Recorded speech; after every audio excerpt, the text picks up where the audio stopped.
여러분 안녕하십니까? 광주 MBC 뉴스데스크입니다. 초소형 전기차 시장을 선점하고 있는 영광의 이모빌리티 산업이 규제 자유 특구 지정 이후 탄력을 받고 있습니다. 정세균 국무총리도 산업 현장을 직접 방문해 정부 차원의 전폭적인 지원을 약속했습니다. 보도에 이계상 기자입니다.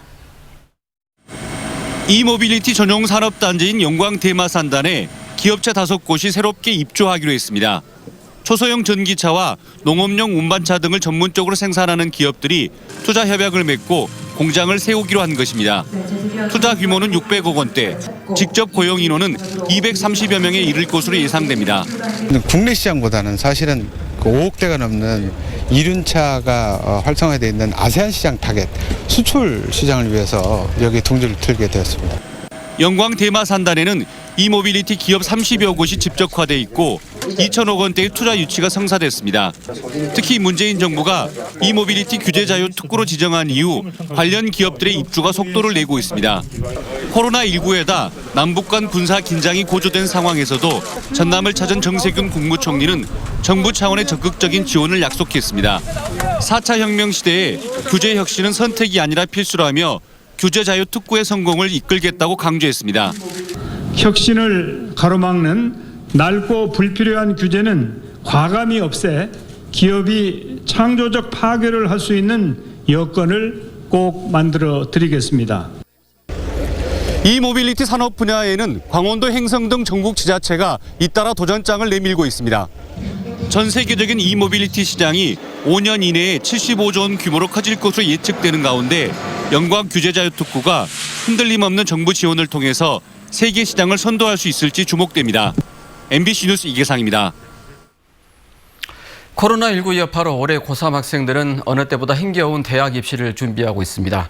수도권 대학들은 고3 학생들을 구제하기 위해서 입시 변경안을 내놓고 있는데요. 하지만 이에 대한 해석이 제각각이고 교육부의 대입 전형 발표도 미뤄지고 있어서 고3 교실의 혼란이 계속되고 있습니다. 이재원 기자입니다. 입시 준비가 한창인 광주의 한 고등학교. 코로나19 상황으로 어느 해보다 힘겨운 수험 생활이 계속되고 있습니다. 특히 재수생이 지난해 봉사활동 등 다양한 대외 활동을 한 것과는 달리 올해 고3은 제약이 많을 수밖에 없습니다.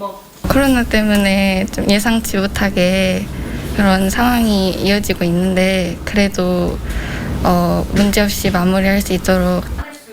이 때문에 서울대와 연고대 등 수도권 대학에서는 고3 구제책을 내놓고 있습니다. 하지만 수능 최저 학력을 낮추거나 학생부 종합 전형의 평가 기준을 일부 손질하는 방식이어서 내신과 수능의 비중이 높아질 것이라는 우려도 나오고 있습니다. 또 지역 대학들은 아직 고3 구제책을 발표도 하지 않아 혼란이 가중되고 있습니다. 변화의 내용이 비단 재학생들한테 반드시 유리할까라는 생각도 드는 부분이 있고요. 어떤 부분에 대해서는 저희 학교에서는 좀 불리할 수도 있겠다라는 생각이 드는 부분도 있기 때문에 교육 현장에서 계속되고 있는 혼란을 막기 위해 광주시 교육청은 대학들이 발표하는 자료를 일선 학교에 일괄 배포하고 있습니다. 또 수도권 대학들의 구제책은 학생부 종합 전형에 해당하기 때문에 오히려 재학생이 유리한 측면도 있다고 분석하고 있습니다. 전형의 취지에 맞지 않기 때문에 3학년 1학기 반영을 최소화한다는 것은 실은 1, 2학년을 중심으로 이렇게 평가를 하겠다라는 것이지 내신만 볼 거야 이건 아닐 겁니다. 교육부는 다음 달 중순에나 대입 전형 대책을 발표할 예정입니다. 하지만 그때까지 고3 수험생들의 혼란은 계속될 수밖에 없습니다. MBC 뉴스 이재원입니다. 대형 택배 운송 차량이 내리막길에서 40여 미터를 미끄러져 전복됐습니다. 큰 인명피해는 없었지만 사고 당시 영상을 보면 아찔합니다. 양현승 기자가 취재했습니다. 대형 화물차가 내리막길을 따라 빠른 속도로 흘러내립니다. 도로까지 내려온 뒤 무게를 이기지 못하고 전복됩니다. 도로를 달리던 차량은 넘어진 트럭 앞에서 황급히 멈춰섭니다. 모 택배회사 11톤급 대형 탑차가 도로에 전복된 것은 오늘 새벽 6시 30분쯤. 언덕 위 택배회사 앞마당에서 수리를 하던 택배 차량이 갑자기 내리막길을 따라 40m가량 미끄러진 겁니다. 차 기아가 안 들어가. 기아가 안 들어갔어요? 네, 그래서 이제 그거 수리하려고 탑을 들고 작업 도중에 짐이 이제 다 실려 있는 상태라 차 중량도 있고 해서 미끄러진 택배 차량은 전봇대를 1차로 들이받은 충격으로 운전석과 화물칸이 분리됐고 목포와 신안 지역에 오늘 배송될 예정으로 화물칸에 가득 실려 있던 택배 천여 상자는 도로 위에 쏟아졌습니다. 전봇대에 이제 차 머리가 부딪혀갖고 여기서 머리는 여기서 전복돼 불고요. 그리고 이제 뒤에 부분은 이제 콩굴로 와갖고 여기서 전복된 상황이죠. 사고 당시 택배 차량 하부에서 수리하던 58살 김모 씨는 찰과상 등을 입어 병원에서 치료를 받고 있습니다. 목포에서 가장 차량 통행량이 많은 도로에서 난 사고 때문에 출근길 극심한 혼잡이 빚어졌습니다. 경찰은 내리막길 택배 탑차 바퀴에 고인목이 제대로 설치됐었는지 여부 등을 조사할 계획입니다. MBC 뉴스 양현승입니다.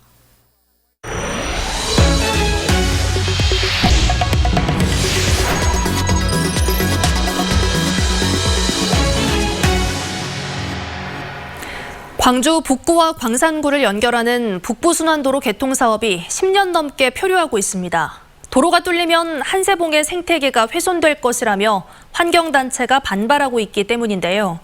다음 달 도로 예정 부지가 공원 지정에서 해제되면 상황이 더욱 불투명해질 것으로 보입니다. 우종훈 기자가 취재했습니다. 광주 북구 용두동에서 장등동을 관통하는 북부순환도로 개통 사업. 총 6.74km 길이로 개통되면 북구와 광산구를 이어 교통체증을 감소시킬 걸로 예상됩니다. 북부순환도로 사업은 지난 2009년부터 두 구간에 걸쳐 추진됐는데 1구간은 아직 첫 삽을 뜨지 못했습니다. 계획상으로는 제 뒤로 보이는 곳까지 길이 뚫려야 하지만 현재는 보시는 것처럼 공사가 진행되고 있지 않은 상태입니다. 도로가 지날 한세봉이 훼손되면 생태계가 파손될 것이라고 환경단체가 반대했기 때문입니다. 한세봉을 우회해야 한다는 환경단체 지적에 따라 설계안을 변경했지만 국토부의 반대에 무산됐고 결국 북부순환도로 사업은 정부와 환경단체 사이 핑퐁게임만 벌이다 11년이 지났습니다.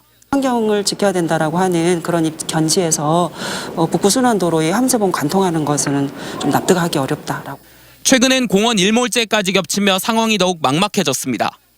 공원 일몰제가 시행되는 오는 7월 전에 사업 인가가 나기 불투명해졌고 이에 따라 도로 예정 부지로 묶여 제한됐던 개발 행위가 허용돼 난개발과 막대한 보상비 지급이 예상됩니다. 공원 일몰제를 맞추려고 광주시는 11년 전 받은 환경 영향평가로 사업을 인가받으려고 했는데 주민의 신고를 받은 환경부가 환경 영향평가를 다시 해야 한다고 권고하며 망신을 사기도 했습니다. 1월 1일부로 이제 도시계획서 폐기가 되면 거가 예를 들어서 이제 건축 행위를 제한을 못 하거든요. 건축 행위가 들어와요. 난개발이 예상되고. 내년 상반기 공사를 시작한다는 계획이지만 환경단체 반대와 공원 일몰제로 시행이 더욱 어려워진 북부순환도로 사업. 광주시는 1구간을 개통하지 못하면 국가로부터 지원받은 전체 사업비 808억 원을 반납해야 하는 상황에 놓였습니다.